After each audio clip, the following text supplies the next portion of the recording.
Rebirth of unexpected lovers episode 7। Ronit, Rakesh, Naina और कार्तिक सब गहरी चिंता में डूबे हुए थे।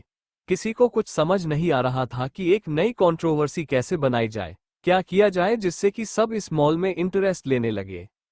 राकेश ने आखिरकार अपना पेशेंस खो दिया और कार्तिक से पूछ ही लिया, भाई मुझे समझ नहीं आ रहा है कि तुम्हें इस प्रॉब्लम का सॉल्यूशन निकालने में इतना वक्त क्यों लग रहा है।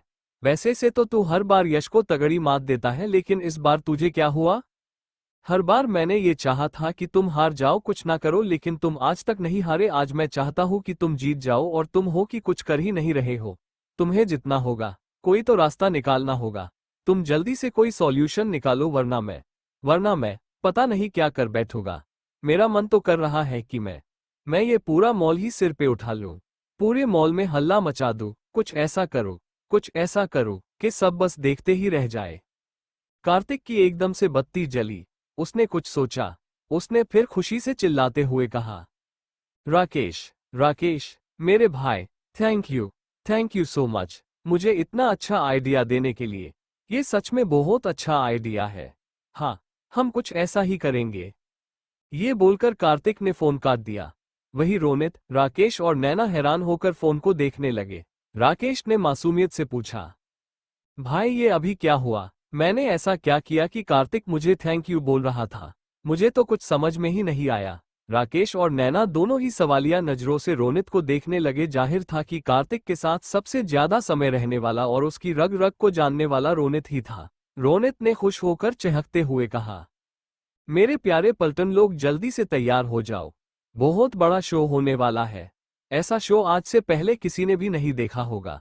मुझे ये नहीं पता कि कार्तिक एग्जैक्टली क्या करने वाला है, लेकिन हाँ, वो जो भी करने वाला है बहुत बड़ा करने वाला है। तो अभी सब अपने काम पे लग जाओ। रोनित ये बोलकर मजे से झूमता हुआ वहां से जाने लगा। वही राकेश और नैना के पल्ले कुछ नहीं पड़ा। वही हॉस्पिटल के वार्ड में कार्तिक बेड पे लेटा हुआ किसी को कॉल करने लगा। हाय मिस काव्या, कैसी हो? मुझे पहचाना? कार्तिक ने थोड़ी देर उससे कुछ बातें की, फिर आखिर में कहा, हाँ तो तुम अभी सयाजी मॉल पहुंच जाओ, मैं उसे भी वहां भेज देता हूँ। Okay, thanks.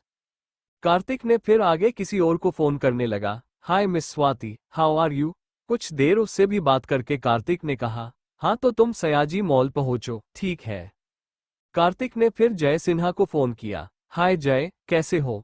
बहुत लंबा वक्त हो गया ना हमें बात करते हुए। हाँ दन, मैं अभी तुम्हारे वहां आने का बंदोबस्त कर देता हूँ। वही नैना ने भी अपना दिमाग लगाकर मैं तेरा दीवाना मूवी के man lead actor and actress Arjun Bedi और कल्पना सेन को बुला लिया। उनके आ जाने से उनके मॉल की अच्छी पब्लिसिटी तो बन ही जाएगी। वही रोनित ने भी हाल ही के रियलिटी शो बिग हाउस के कंटेस्टेंट को बुलाने का सोचा। उसने करण वर्मा, शिल्पा गुप्ता, माया जैन, रचना देसाई, विकी शर्मा और अंश ओझा को इनवाइट कर लिया। थोड़ी ही देर में बिग शो शुरू हो गया। जाहिर था कि वो सब दिखने में बहुत अच्छे दोस्त लग रहे थे, लेकिन वो सभी अंदर से एक दूसरे से जले जा रहे थे। वहां का माहौल एकदम से गर्म होने लगा था, क्योंकि वहां ना सिर्फ दोस्त आए थे बल्कि दुश्मन भी आ गए थे। सबने आपस में मिलकर ढेर सारी फोटो भी खींचवाई। सब एक दूसरे से खुद को बेहतर दिखाने की कोशिश कर रहे थे। रिपोर्टर्स पूछने लगे, मिस माया, क्या आपका और मिस्टर अंश का ब्रेकअप हो गया? माया बोली, नहीं, हमारा कोई ब्रेकअप नहीं हुआ। दरअसल उस शिल्पा ने हमारे बीच में आकर आग लगा दी और हम अलग हो गए, लेकिन हम अभी भी एक कपल है। शिल्पा ने ताना मारते हुए कहा, माया तुम्हारे कहने का मतलब क्या है? अगर तुम्हारा बॉयफ्रेंड तुम्हें छोड़कर किसी और को पसंद करे तो इसमें उसका क्या कसूर? कसूर तो सिर्फ तुम्हारा ही है। तुम्हें अपने बॉयफ्रेंड को संभालना ही नहीं आता? माया भी उसी टोन में बोली, शिल्पा, अंश मेरा बॉयफ्रेंड है, मेरा बच्चा नहीं जिसे मैं संभालूं। तुमने उसे इम्प्रेस किया ये जानते हुए भी कि वो मुझसे प्यार करता है। ये सब सुनकर शिल्पा गुस्से से माया को देखने लगी, वही माया की गुस्से से उसे देखने लगी। अंश वहां आकर बीच में बोला, just stop this nonsense both of you. हम यहाँ घूमने आए हैं ना कि ऐसे लड़ने, so just calm down. Vicky ने उसके मजे लेते हुए कहा, अंश मेरे भाई, ये तो तुम्हें एक साथ दो दो को सेटल करने से पहले सोचना चाहिए था। अब पछताने से क्या होगा जब चिड़िया चुग गई खेत। ये सुनकर सभी जोर जोर से हंसने लगे, लेकिन इससे अंश को विकी पर काफी तेज गुस्सा आ गया। उसने आगे आकर विकी से कहा, बेटे तुम अभी बच्चे हो, जाकर पहले पढ़ाई पूरी करके आओ, फिर अपना ज्ञान देना। विकी ने कहा, भाई आई एम सॉरी लेकिन एक साथ दो औरतों को हैंडल करने का ज्ञान तो मुझे सिर्फ आप ही दे सकते हो, तो क्यों ना मैं आपसे ही इसकी ट्यूशन ले लूं। ये सुनकर सभी अंश की तरफ देखने लगे। वही अंश लाल चेहरे से विकी को देखने लगा। वही करण और रचना भी आ गए। कर्ण ने सबको शांत करते हुए कहा, क्या हुआ भाई लोग, मंडल आज यहाँ क्यों जमा हो रखा है? ये सयाजी मॉल है, हमारा बिग हाउस नहीं। वो शो कब का खत्म हो गया? करण की बात सुनकर सभी ने अपने अंदर का गुस्सा अपने अंदर ही दबा दिया। लेकिन हमारी प्यारी मीडिया कहाँ शांत बैठने वाली थी। उन्हें तो बस गर्मागर्म न्यूज से ही मतलब था। रिपोर्टर्स बोले, मिस्टर विकी, आपने एक बार कहा था कि आपको मिस रचना में इंटरेस्ट है और आप उन्हें अपनी गर्लफ्रेंड बनाना चाहते हैं। इस बारे में आप क्या कहेंगे? ये सुनकर करण गुस्से से विकी को देखने लगा। वही विकी भी अजीब नजरों से उन सभी रिपोर्टर्स को देखने लगा। उसे अब समझ में आ रहा था कि उन सबको यहाँ एक साथ क्यों बुलाया गया था। करण ने कसके रचना को अपने पास खींच लिया और विकी को कंधे से धक्का मारकर वहां से जाने लगा। उसे ऐसा करता देख विकी को भी गुस्सा आ गया और उसने भी उसे धक्का देना शुरू कर दिया और ऐसे ही दोनों में लड़ाई शुरू हो गई। वहां खड़े सभी रिपोर्टर्स ये सब कैमरे में कैद करने लगे। वही वहां मौजूद सभी लोग बड़े इंटरेस्ट के साथ ये सब देखने लगे। सभी फिर अपनी अपनी शॉपिंग में लग गए। सारे रिपोर्टर्स भी उनके आगे पीछे लगे रहे। सबने अलग होते ही अपनी अपनी भड़ास रिपोर्टर्स और कैमरे के सामने निकाल दी और खुद को अच्छा दिखने की कोशिश की। ऐसे ही कुछ वक्त गुजर गया। तभी वहां काव्या और जय की धमाकेदार एंट्री हो गई। सबका ध्यान अब उनकी तरफ चला गया। हर कोई ये बात जानता था कि यंग एंड हॉट मॉडल जय और काव्या की हाल में डेटिंग चल रही है। ये काव्या और शनाया के बीच काफी बार तगड़ी फाइट भी हो चुकी है। सब रिपोर्टर्स ने अब उनसे सवाल पूछना शुरू कर दिया। रिपोर्टर्स पूछने लगे, मिस काव्या, इस साल के फैशन शो में मिस शनाया आपसे जीत गई थी, इस बारे में आपका क्या कहना है? काव्या ने बड़े आराम से कहा, हाँ, उसका जितना तो तय ही था। उसे लोगों को खुश करना बहुत अच्छे से जो आता है, इसमें उससे कोई नहीं जीत सकता। रिपोर्टर्स जानबूझकर अनजान बनते हुए पूछने लगे, मिस काव्या, तो आपका ये कहना है कि मिस शनाया ने किसी को खुश करके वो अवार्ड जीता था? काव्या ने फुल स्टाइल से कहा, और नहीं तो क्या, वरना क्या वो अवार्ड जीत सकती थी? वो मुझसे लास्ट राउंड तक मेरे पीछे थी, फिर लास्ट में कैसे वो मुझसे आगे निकल गई? आप खुद ही सोच लीजिए। रिपोर्टर्स फिर पूछने लगे, मिस्टर जय, आपका मिस शनाया के बारे में क्या कहना है? जय बोला, मुझे लगता है कि मिस शनाया को अपने टैलेंट पे काम करना स्टार्ट कर देना चाहिए। आखिरकार वो कब तक लोगों को अपनी खूबसूरती से बहकाती रहेगी। वही साथ में मिस स्वाति ने भी एंट्री ले ली। अब सब उससे भी सवाल करने लगे। रिपोर्टर्स बोले, मिस स्वाति, हमने सुना है कि आपका आपके बॉयफ्रेंड के साथ ब्रेकअप हो गया। क्या आप हमें इसकी वजह बता सकती है? स्वाति भी फूल टशन से बोली, हाँ बिल्कुल, मेरा एक्स मेरी ही राइवल शनाया को लाइक कर रहा था, तो भला मैं उसके साथ क्यों रहती, इसलिए मैंने उसे छोड़ दिया। रिपोर्टर्स आगे बोले, तो आप ये कहना चाहती हैं कि मिस शनाया की वजह से आपका ब्रेकअप हो गया? स्वाति ने जवाब देते हुए कहा, ऑफ कोर्स, आपकी मिस शनाया को लोगों के मामले में टांग अड़ाने की पुरानी आदत है, वो भला कैसे कुछ ना करती। मैंने कई बार मेरे एक्स को मिस शनाया के साथ रंगे हाथों पकड़ा है और आखिर में मैंने उसे छोड़ दिया। वही ये सारी न्यूज बहुत ही जल्दी वायरल हो गई, क्योंकि ये सारे स्टेटमेंट सयाजी मॉल में दिए गए थे, इसलिए उसका बहुत बड़ा नाम हो गया। इससे मिस्टर राजेश शुक्ला बहुत ही ज्यादा खुश हो गए। उन्हें ऐसे न्यूज में आना कुछ खास पसंद तो नहीं था, लेकिन इससे उनकी अच्छी खासी पॉपुलैरिटी हो रही थी, जिससे वो काफी संतुष्ट थे। इन सबसे नैना, रोनित और राकेश की खुशी का तो कोई ठिकाना ही नहीं था। लोगों को सबसे अच्छी बात जो लगती है वो है दो लोगों के बीच की लड़ाई, और इससे लोगों में तरह तरह की गॉसिप भी होने लगती है। ऐसे ही धीरे धीरे दोपहर हो गई और दोपहर से शाम हो गई। आखिर में वहां दो ऐसे लोगों की एंट्री हुई जिसके बारे में किसी ने सोचा भी नहीं था। वहां मैं तेरा दीवाना मूवी के man lead actor and actress Arjun Bedi और कल्पना सेन की एंट्री हो गई। सारे मीडिया उनके इर्द गिर्द जमा हो गए। रिपोर्टर्स पूछने लगे, अर्जुन सर, आज ही आपकी नई मूवी मैं तेरा दीवाना रिलीज हुई है, आप कुछ कहना चाहेंगे?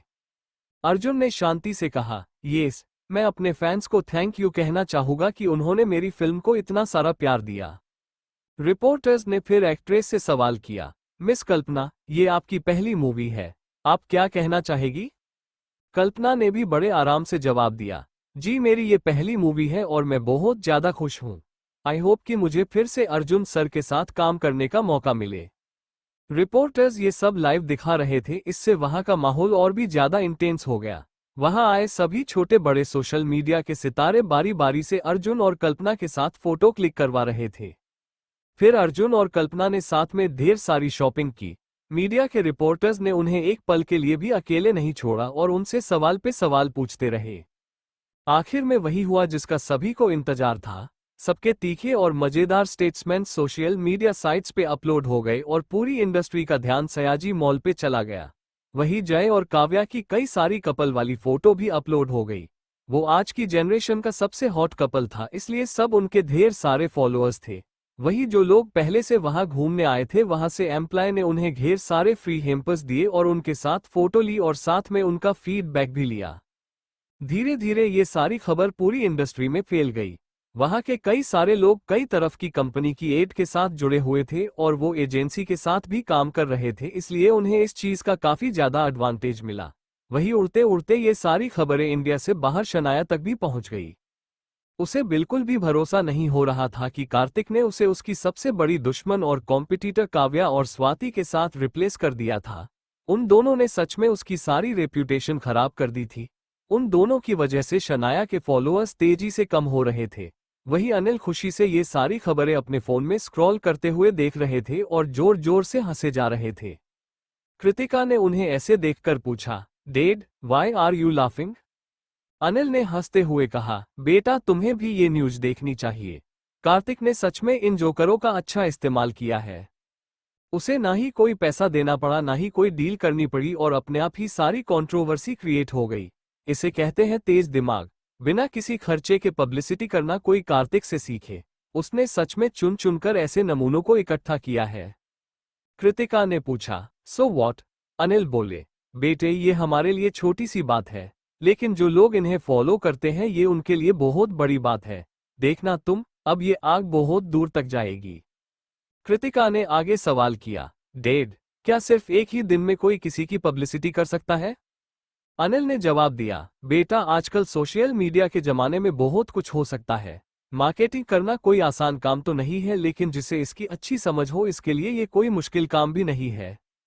कृतिका ने भी कार्तिक की तारीफ करते हुए कहा, वैसे एक बात तो माननी ही पड़ेगी, मिस्टर कार्तिक के पास दिमाग बहुत तेज है। उन्होंने जय और काव्या को बुलाकर शनाया से अच्छा बदला ले लिया। काम का काम भी हो गया और बदला भी पूरा हो गया। अनिल ने खुश होते हुए कहा, चलो शुक्र है, आखिर में तुम्हें कार्तिक की काबिलियत का अंदाजा तो हुआ।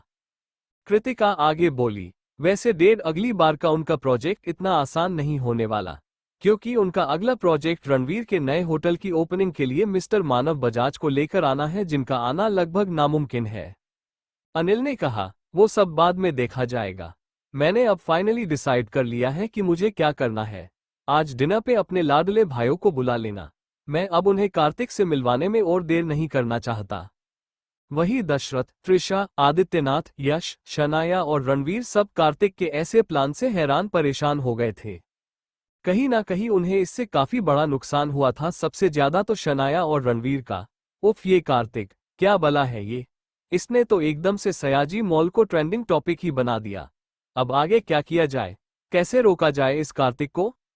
सभी इसी सोच में थे। वही नैना, राकेश और रोनित अब हॉस्पिटल में आ गए थे और ये गुड न्यूज सेलिब्रेट कर रहे थे। तभी वहां यामिनी और नयनतारा आ गए। वो दोनों अपने साथ कुछ गार्ड्स को भी लेकर आए थे। उन सभी गार्ड्स के हाथ में कुछ न कुछ हथियार थे, जिसे देखकर सभी डर गए। उन सबके इरादे कुछ खास अच्छे नहीं लग रहे थे। अचानक से एक ही पल में उनकी सारी खुशियां डर और घबराहट में बदल गई।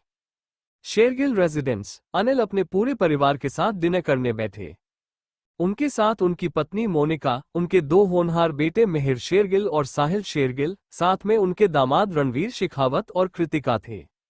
मिहिर और साहिल का मुंह लटका हुआ था, क्योंकि उनके हिटलर पापा ने उन्हें चलती पार्टी से घर बुला लिया था। वही कृतिका उलझन में थी कि पापा कैसे उसके भाइयों को झटका देने वाले थे। वही रणवीर को समझ नहीं आ रहा था कि उसके ससुर को ऐसी कौन सी गुड न्यूज देनी थी जो उसे इतनी जल्दबाजी में बुलाया गया। वही मोनिका को समझ नहीं आ रहा था कि अनिल के दिमाग में आखिर चल क्या रहा है। वो काफी परेशान थी। वही इन सबसे उलट आज अनिल बहुत ही ज्यादा खुश लग रहे थे। रणवीर, क्या बात है पापा, आज तो आप बहुत ही ज्यादा खुश लग रहे हो। ऐसी क्या न्यूज है जिसे आपको खुद ही सुनानी थी और वो आज के आज ही? मिहिर, और नहीं तो क्या डेड, आपको आज ही अपना ये ड्रामा करना था। 2 दिन बाद आप ये सब नहीं कर सकते थे। साहिल, डेड, क्या आपको पता है कि हम आधे में अपने दोस्त की पार्टी छोड़कर आए हैं? हमें कितना बुरा लगा। अनिल, चुप करो कमीनो, तुम दोनों तो कुछ बोलना ही मत। मैंने तुम दोनों को यहाँ बोलने के लिए नहीं बुलाया है, बस मेरी बात सुनने के लिए बुलाया है। तो बस चुपचाप मेरी बात सुनो, समझे? कृतिका, पापा काम डाउन प्लीज। मोनिका, अनिल, आपको ऐसी भी क्या बात करनी है जिसके लिए आप इतने सीरियस हैं? अनिल, मोनिका, मैंने आपके दादलों के लिए कुछ जरूरी फैसले लिए हैं जिन्हें हर हाल में सबको मानना ही पड़ेगा। इस मामले में मैं किसी की एक भी नहीं सुनने वाला। रणवीर, ओह अच्छा, तो मेरे सालों के बारे में आपको कुछ बात करनी है, लेकिन इसके लिए मेरी क्या जरूरत? कृतिका, रणवीर, रणवीर, ओके ओके, तो बोलिए डैड, क्या डिसाइड किया है आपने? मिहिर और साहिल एक दूसरे को डर और हैरानी से देखने लगे, फिर उन्होंने साथ में अपने हिटलर पापा की तरफ देखने लगे जो कि उन्हें किसी शैतान की तरह ही लग रहे थे। अनिल ने खुशी से अनाउंस करते हुए कहा। अनिल, तो मेरे प्यारों, मैंने ये डिसाइड किया है कि कल से मिहिर और साहिल कार्तिक के साथ काम करेंगे। ये सुनकर सभी शॉक हो गए, सबसे ज्यादा मोनिका और रणवीर। वही मिहिर और साहिल अपना मुंह फाड़कर अनिल को देखने लगे। रणवीर, डेड, क्या आप उस नीका कंपनी के कार्तिक ओबोरॉय की बात कर रहे हैं? अनिल, और नहीं तो क्या, उसके जैसा जीनियस है कोई इस इंडस्ट्री में? रणवीर, लेकिन डेड, उसने तो कोई खास काम नहीं किया। यहाँ तक कि उसकी कंपनी भी हाल ही में स्टार्ट हुई है। पहले उसकी कंपनी को स्टेबल तो होने दो। अनिल, रणवीर, तुम्हारे कहने का मतलब क्या है कि कार्तिक ने आज तक कोई खास काम नहीं किया? छोटे से लेकर बड़ी हार कंपनी उसे अपने साथ काम पे रखना चाहती है। मैनेजमेंट की दुनिया का वो किंग है, तुम ऐसा कैसे बोल सकते हो उसके बारे में? रणवीर, और नहीं तो क्या डेड, वो एक नाजायज औलाद है, ऊपर से उसकी खुद की कोई खास पहचान नहीं है। वो सिर्फ एक मैनेजर ही तो है। आप अपने बेटों को एक छोटे से मैनेजर के अंदर में काम करवाना चाहते हैं? Seriously? Mihir, yes dad, Ranveer jiju is right. You are wrong. Change the decision. Sahil, dad, हम आपके बेटे हैं। हम एक मामूली मैनेजर के साथ काम क्यों ही करेंगे? जब लोगों को पता चलेगा तो हमारी क्या इज्जत रह जाएगी, और लोग आपके बारे में भी क्या क्या बातें बनाएंगे, जरा सोचिए। अनिल, मुझे घंटा फर्क नहीं पड़ता कि लोग क्या सोचेंगे, तुम दोनों कल मेरे साथ ऑफिस में आओगे। मैंने कल कार्तिक को अपने ऑफिस में बुलाने का मन बना लिया है। कृतिका, डेड, आपको नहीं लगता कि आप जल्दबाजी कर रहे हैं? जहां तक मुझे पता है मिस्टर कार्तिक अभी भी हॉस्पिटल में ही है। अनिल, हाँ मुझे पता है, लेकिन तुम चिंता मत करो। कल शेखर खुद उसे लेने भी जाएगा और वापस छोड़कर भी आएगा। रणवीर, डेड, आप कार्तिक के पीछे क्यों ही पड़े हैं? पहले उसकी कंपनी को थोड़ा ग्रो तो होने दो। क्या पता कि उसकी कंपनी सक्सेसफुल बने भी या नहीं। You should give him some time. Anil, Ranveer, वो पिछले 6-7 साल से इसी इंडस्ट्री में काम करता है। वो अपने काम को लेकर बहुत ही सीरियस है और अपने काम में बेस्ट है। तुमने शायद आज तक उसके काम को देखा ही नहीं है, इसलिए तुम ऐसा बोल रहे हो। वो जो भी असाइनमेंट हाथ में लेता है वो सक्सेसफुल होता ही है, भले ही सामने वाला कितना भी पावरफुल हो। वो किसी को भी चैलेंज करने की हिम्मत रखता है। ये सुनकर रणवीर चुप हो गया। उसे एकदम से सयाजी मॉल की लेटेस्ट न्यूज का ख्याल आया जिसे वो पिछले कई महीनों से खरीदना चाहता था। उसने एक लंबी सांस ली और आगे कुछ नहीं कहा। Sahil, dad, this is not fair. Mihir, दीदी, अब आप ही इन्हें समझा सकती है। प्लीज उन्हें कहिए कि ये अपना डिसीजन वापस ले। अनिल, मिहिर, तुम कृतिका से कुछ भी मत कहो। इसमें वो कुछ भी नहीं कर सकती। मेरा फैसला अटल है। साहिल, अगर ऐसा ही है डेड, तो हम आपका ये फैसला मानने से इनकार करते हैं। अनिल, हाँ बेशक तुम ऐसा कर सकते हो, लेकिन तुम्हें मैं ये बता दूं कि मैंने पहले ही तुम दोनों के सारे कार्ड्स ब्लॉक करवा दिए हैं और साथ में अकाउंट भी। तुम दोनों अगर मेरी बात नहीं मान सकते तो अब से तुम अपना खर्चा खुद ही उठाना। मोनिका, अनिल, ये आप क्या कर रहे हैं? आप इतने भी कठोर मत बनिए। अनिल, मैंने कहा ना कि मैं आज किसी की एक नहीं सुनने वाला। कल के कल मैं कार्तिक से मीटिंग करने वाला हूं। जो कोई भी उससे मिलना चाहता है वो कल सुबह 9 बजे मेरे ऑफिस पहुंच जाए। इतना बोलकर अनिल मजे से अपना डिनर एंजॉय करने लगे। वही कृतिका को भी अब इन सब से कोई फर्क नहीं पड़ा, तो वो भी डिनर करने लगे। मिहिर और साहिल दोनों अब उम्मीद से अपने प्यारे जीजा की तरफ देखने लगे, पर रणवीर ने भी बेचारा सा मुंह बनाकर उन्हें उनके हाल पे छोड़ दिया। अब वो दोनों मोनिका की तरह देखने लगे, लेकिन मोनिका भी इसमें कुछ नहीं कर सकती थी। आखिर में उन्होंने भी मन मार के दिनार करना शुरू कर दिया। अब सरोजिनी हॉस्पिटल के वार्ड में रोनित, हुर्रे, आज की पार्टी मेरी तरफ से, आज की पार्टी मेरी तरफ से। राकेश, चांद को बोलो निकले फलक से, आज की पार्टी मेरी तरफ से। तभी एक नज वहां आ गई और उन्हें डांटने लगी। नज, अरे अरे, ये आप सब क्या कर रहे हैं? ये हॉस्पिटल है, कोई क्लब नहीं। आप ऐसे यहाँ शोर नहीं कर सकते। नैना, वी आर सॉरी सिस्टर, हम अब आवाज नहीं करेंगे। Rakesh, sorry sorry sister. Ronit, oh sorry sorry. अब वो नज वहां से चली गई। अब धीरे से एक बार फिर सब शुरू हो गए। आज की पार्टी मेरी तरफ से। कार्तिक, अबे सालो बस करो, और कितना गाओगे? मेरे कान से क्या खून निकालने का इरादा है? नैना, कार्तिक आज हम सब बहुत बहुत ज्यादा खुश हैं। तुमने गूगल पे सर्च रैंकिंग देखी? सब लोग बस आज की ही बातें कर रहे हैं। जय और काव्या ने अपने सोशल साइट पे सयाजी मॉल की कई सारी तस्वीरें डाली। यहाँ तक कि छोटे बड़े सोशल इन्फ्लुएंसर्स ने भी अपने साइट पे कई सारी पोस्ट्स की। देखना, हमें आगे चलकर बहुत ही ज्यादा फायदा होगा। कार्तिक, हाँ नैना, लेकिन ये सिर्फ एक छोटी सी शुरुआत है। एक सही और अच्छी मार्केटिंग करने में समय लगता है, ये न्यूज ज्यादा दिनों तक नहीं रहेंगी। हमें आगे और भी ज्यादा काम करना होगा। रोनित, हाँ भाई, तो हम करेंगे ना, हम हैं तो क्या गम है, सब हो जाएगा। राकेश, यस कार्तिक, हम आगे भी और भी ज्यादा जोश से काम करेंगे, लेकिन लेकिन लेकिन सब गाओ, आज की पार्टी मेरी तरफ से, चांद को बोलो निकले फलक से।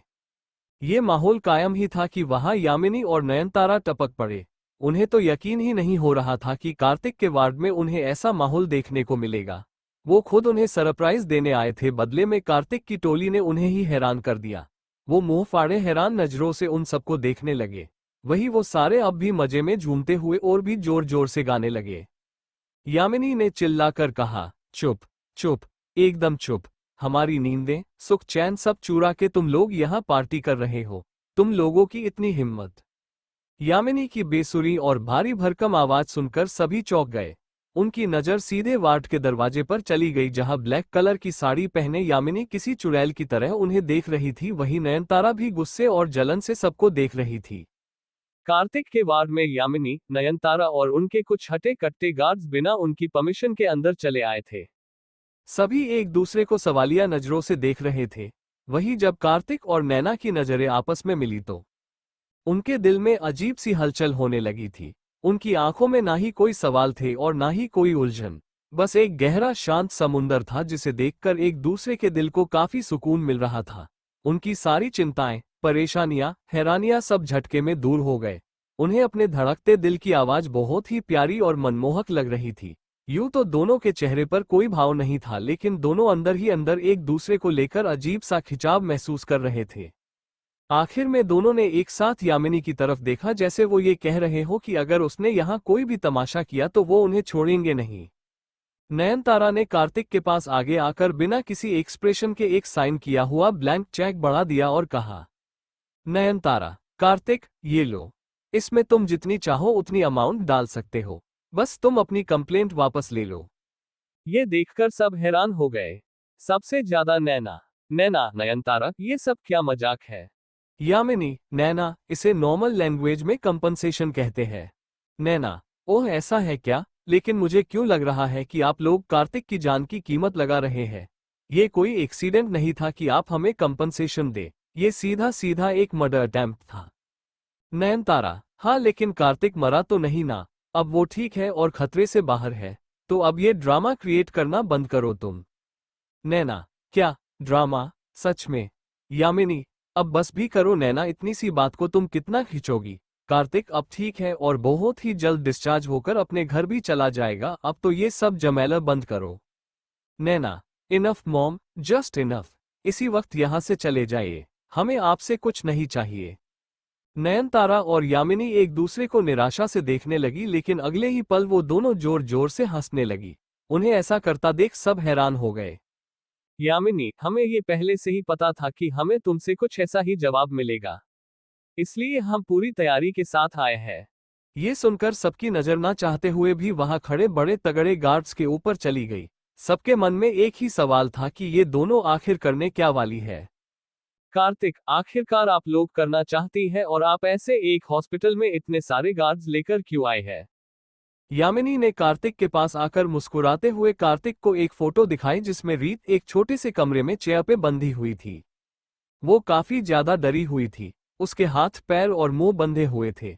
उसकी आंखों में से आंसुओं की धारा बहे जा रही थी। ये देखते ही कार्तिक की आंखों से भी आंसू गिरने लगे। उसका तो दिल ही बैठ गया। एक 22 साल की लड़की जिसे कार्तिक ने हमेशा ही हंसते खेलते और झगड़ते हुए ही देखा था, वो आज इतनी बुरी हालत में थी। वो तो सदमे में ही चला गया। कार्तिक को ऐसे गुमसुम देखकर नैना भी उसके पास आ गई और उसने यामिनी के फोन में वो फोटो देखी।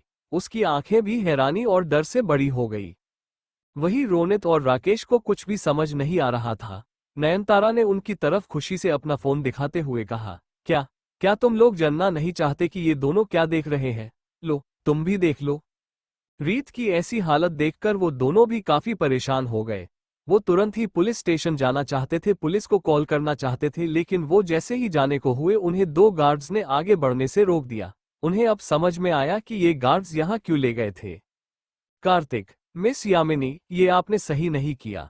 अभी इसी वक्त मेरी बहन को छोड़ दो वरना आपके लिए अच्छा नहीं होगा। यामिनी, हमें कोई शौक भी नहीं है तुम्हारी बहन को अपने पास रखने में। तुम्हारे पास अब एक ही ऑप्शन है, एक हाथ ले और एक हाथ दे। पहले तुम वैभव को पुलिस स्टेशन से बाहर निकालो, फिर हम रीत को छोड़ देंगे। नैना, मॉम, आपने उस वैभव के लिए एक मासूम सी लड़की रीत को खतरे में डाला, उसे किडनैप कर दिया। एक औरत होकर एक लड़की के साथ ऐसा करते हुए आपको जरा सी भी शर्म नहीं आई। आप तो वैभव से भी ज्यादा गई गुजरी निकली। नयनतारा, नैना, तुम्हारी हिम्मत कैसे हुई मेरी मॉम से ऐसे बात करने की? क्या तुम भूल गई कि जब तुम अनाथ बनके इस दुनिया की ठोकरें खा रही थी तब मेरी माँ ने ही तुम्हें पाला पोसा था? कार्तिक का दिमाग अब बिल्कुल भी काम नहीं कर रहा था। उसने अपने फोन से रेहान को कॉल किया। कार्तिक, रेहान, रीत कहाँ पर है? रेहान, भाई वो तो अपनी फ्रेंड्स के साथ मूवी देखने गई है। वो आज ही भाभी की नई मूवी लगी है ना, मैं तेरा दीवाना, वही वाली। कार्तिक, तो तू उसके साथ नहीं गया? तूने उसे अकेले जाने दिया, क्यों? रेहान, कैसी बात कर रहे हो भाई? वो अपनी दोस्तों के साथ वहां गई हुई है। अब उन सारी लड़कियों के बीच में अकेला लड़का क्या करता? ऐसे अच्छा थोड़ी लगता है। वैसे आप मुझसे ये सब क्यों पूछ रहे हो? कुछ हुआ है क्या? कार्तिक, नहीं, कुछ नहीं, बस ऐसे ही। अब कार्तिक बहुत ही ज्यादा घबराहट होने लगी। उसे बिल्कुल समझ नहीं आ रहा था कि वो क्या करे। वही नैना को भी कोई आइडिया नहीं था कि उसे क्या करना चाहिए। नयनतारा, कार्तिक, नैना, तुम दोनों अभी भी इतना सोच क्या रहे हो? जल्द से जल्द पुलिस स्टेशन में अपनी कंप्लेंट वापस लो। और हाँ, एक बात याद रखना, अगर तुम लोगों ने कोई भी चालाकी करने की कोशिश की तो हम रीत के साथ कुछ भी कर सकते हैं, कुछ भी। यामिनी, और सबसे जरूरी बात, तुम दोनों जो कुछ भी करोगे हमारे सामने ही करोगे। और तुम्हारे ये दो चमचे हमारे गार्ड्स के पास ही रहेंगे। हमें अब कोई नई होशियारी नहीं चाहिए, समझ गए? नयनतारा, अब जल्दी चलो। हमने वैभव, पापा और मॉम के बेल के पेपर्स ऑलरेडी बनवा लिए हैं। तुम दोनों को बस वहां जाकर कुछ फॉर्मेलिटी पूरी करनी होगी। बाहर गाड़ी तैयार है, आओ। कार्तिक, नैना, रोनित और राकेश सबकी सांसें ऊपर नीचे होने लगी। उन्हें सच में कोई आइडिया नहीं था कि उन्हें आगे क्या करना चाहिए और क्या नहीं। कार्तिक को इस समय यामिनी और नयनतारा पर हद से ज्यादा गुस्सा आ रहा था। वो कैसे ये सब बर्दाश्त करता? यामिनी, नयनतारा, मैं वादा करता हूँ जितना दर्द तुम दोनों ने मेरी फूल सी नाजुक बहन को दिया है उससे 1000 गुना ज्यादा दर्द मैं तुम सबको दूंगा। आज से इस पल से मेरी जिंदगी का सिर्फ एक ही मकसद होगा, बिरला फैमिली की बर्बादी। मैं तुम में से किसी को भी कभी माफ नहीं कर दूंगा। अब से पहले तक मैं बहुत ही कमजोर और रहमदिल था, लेकिन अब के बाद से तुम सब कार्तिक का दूसरा ही रूप देखेंगे। तुम सब पछताओगे। कार्तिक की ऐसी हालत देखकर नैना को उसके लिए काफी बुरा लग रहा था। उसकी आंखें नम हो गई थी। एक तो पहले ही उसने इसके साथ इतना बुरा मजाक किया और ऊपर से ये सब हो गया। नैना ने एक नजर अपनी माँ और बहन पर डाली जिन्हें देखकर उसका खून खोल गया। नैना ने एक लंबी सांस ली और अपने मन को शांत किया। कुछ ही सेकंड में उसके दिमाग में एक आइडिया आया। उसने फिर रोनित और राकेश की तरफ देखा, फिर उसने अपना फोन निकाला और कुछ खोलकर उसे कार्तिक के बेड के नीचे छोड़ दिया। रोनित और राकेश को पहले कुछ समझ नहीं आया, पर फिर उन्होंने हल्के से हाँ में गर्दन हिला दी। नयनतारा ने बिना किसी एक्सप्रेशन के कहा, अब जल्दी चलो, हमने वैभव, पापा और मॉम के बेल के पेपर्स ऑलरेडी बनवा लिए हैं। तुम दोनों को बस वहां जाकर कुछ फॉर्मेलिटी पूरी करनी होगी। बाहर गाड़ी तैयार है, चलो आओ। कार्तिक और नैना ने एक दूसरे को सवालिया नजरों से देखा। कार्तिक ये देखकर हैरान हो गया कि नैना ने उसे शांत रहने का इशारा कर दिया। आखिर में कार्तिक समझ गया कि नैना ने जरूर कुछ सोच रखा है, पता नहीं क्यों, लेकिन कार्तिक को नैना पे एक पूरा भरोसा था। उसने आगे एक भी सवाल नहीं किया और वो अपने बेड से खड़ा हुआ। यामिनी और नयनतारा दोनों ही कार्तिक और नैना पे पूरी नजर बनाए हुई थी। वो उनको कुछ भी करने या कहने का मौका नहीं दे रही थी। फिर सभी एक साथ हॉस्पिटल के बाहर जाने के लिए निकल गए। हॉस्पिटल के एंट्रेंस में एक डॉक्टर जो राउंड पे निकले थे, उन्होंने कार्तिक को बाहर जाते हुए देख लिया। उन्होंने आवाज लगाई, मिस्टर कार्तिक, रुक जाइए, आप ऐसे कहाँ जा रहे हैं? यामिनी ने आगे आकर चिढ़कर कहा, डॉक्टर, हमने इनके डॉक्टर से बात कर ली है और उनसे परमिशन भी ले ली है, तो आप ये सवाल करना रहने दीजिए। ये सुनकर वो डॉक्टर हैरान हो गया। उसने किसी को कॉल किया, हेलो डॉक्टर वर्मा, आपका पेशेंट मिस्टर कार्तिक इतनी रात गए बाहर जा रहे हैं, क्या आपने इन्हें जाने की परमिशन दी है? डॉक्टर वर्मा ने एक लंबी सांस ली और अपने सामने पैसों से भरा बैग देखा। फिर उसने कहा, यस मिस्टर जोशी, मैंने उन्हें कुछ टाइम के लिए बाहर जाने की परमिशन दी है। Don't worry, he is fine. Okay, ये बोलकर इस डॉक्टर ने कॉल काट दिया और कार्तिक से कहा, मिस्टर कार्तिक, भले ही आपको बाहर जाने की परमिशन मिल गई हो, लेकिन आप ज्यादा देर बाहर नहीं रह सकते। जल्द से जल्द आप वापस आने की कोशिश कीजिएगा, नहीं तो आपकी हेल्थ पर इसका बुरा असर पड़ेगा। कार्तिक ने मुस्कुराकर कहा, thank you so much doctor, I will take a good care of myself, thank you for your concern. ये बोलकर सभी वहां से जाने लगे। कुछ ही देर में कार्तिक, नैना, यामिनी और नयनतारा सभी पुलिस स्टेशन पहुंच गए। वहां केवल कुछ ही ऑफिसर्स थे जो नाइट ड्यूटी कर रहे थे। यामिनी ने कहा, सुनिए, ये मिस्टर कार्तिक और मिस नैना है जिन्होंने मिस्टर वैभव और मिस्टर नवीन पे एफआईआर फाइल की थी। ये दोनों अब अपनी कंप्लेंट वापस लेने आए हैं, तो आप प्लीज सारी प्रोसेस शुरू कीजिए। ये सुनकर उस ऑफिसर ने इशारे से कार्तिक और नैना की तरफ सवालिया नजरों से देखा। कार्तिक और नैना ने मुंह लटकाकर हामी भर दी। उस ऑफिसर ने कहा, मिस यामिनी, क्या आपको ये पता है कि अभी क्या टाइम हो रहा है? क्या आप इसके लिए सुबह तक का भी इंतजार नहीं कर सकती? नयनतारा ने भड़कते हुए कहा, वाह, पुलिस आधी रात को हमारे घर आकर वैभव को अरेस्ट कर सकती है, लेकिन वो आधी रात को बेल नहीं दे सकते। ये कितनी बुरी बात है। आप पेपर्स फॉर्मेलिटी स्टार्ट कीजिए, वैसे भी हमारा लॉयर अभी रास्ते में ही है, बहुत ही जल्द वो भी आ जाएंगे। उस ऑफिसर ने ताव से कहा, ओह मैडम, जरा तमीज से, यही तो हमें अपने तरीके से आपको तमीज सिखानी पड़ेगी, और अगर ऐसा हुआ तो आपको और भी ज्यादा तकलीफ हो जाएगी। ये सुनकर नयनतारा बुरी तरह से चीढ़ गई। यामिनी ने उन दोनों को शांत करते हुए कहा, अरे अरे, शांत हो जाइए आप दोनों। सर प्लीज आप गुस्सा मत कीजिए और पेपरवर्क स्टार्ट कीजिए। उस ऑफिसर ने बड़ी तमीज से कहा, देखिए मिस्टर कार्तिक का केस हमारे इंस्पेक्टर चैतन्य हैंडल कर रहे हैं, और ये केस उनके अंदर ही आता है और कायदे से सिर्फ वही मिस्टर वैभव की बेल करवा सकते हैं। अभी कुछ 2 मिनट पहले ही वो किसी केस के लिए निकल गए। वो कब तक वापस आएंगे ये हमें नहीं पता, आपको उनके आने तक का इंतजार करना पड़ेगा। ये सुनकर यामिनी और नयनतारा परेशानी से एक दूसरे को सवालिया नजरों से देखने लगे। वही कार्तिक और नैना मुस्कुराकर उन्हें देख रहे थे। यामिनी ने गुस्से से कहा, कहाँ गए वो? अभी के अभी बुलाओ उन्हें। उस ऑफिसर ने अपने कंधे उचकाकर कहा, मैडम आपके पास बस 2 ही ऑप्शन है, या तो आप उनके आने का इंतजार करें या तो कल सुबह आए। वो जरूरी काम से बाहर है और वो अपना काम पूरा करके ही वापस आएंगे, समझ गई? आगे आपकी मर्जी। नैना ने मायूसी से कहा, मॉम, अब जब खुद इंस्पेक्टर ही यहाँ मौजूद नहीं है तो मुझे लगता है कि हमें कल ही यहाँ आना चाहिए। हम अभी चलते हैं, क्यों कार्तिक?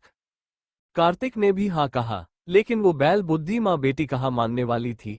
नयनतारा ने कहा, नैना कार्तिक दोनों चुप हो जाओ, हम यहाँ तक आए हैं तो हम वैभव को लेकर ही घर जाएंगे। हम थोड़ी देर इंस्पेक्टर के आने का इंतजार करते हैं। यामिनी ने कहा, हाँ यही सही है, हम थोड़ी देर इंतजार करते हैं। फिर वो चारों पुलिस स्टेशन में एक बेंच पर बैठ गए। वही इंस्पेक्टर चैतन्य अपनी पूरी फोर्स लगाकर रीत को ढूंढने में लग गया था।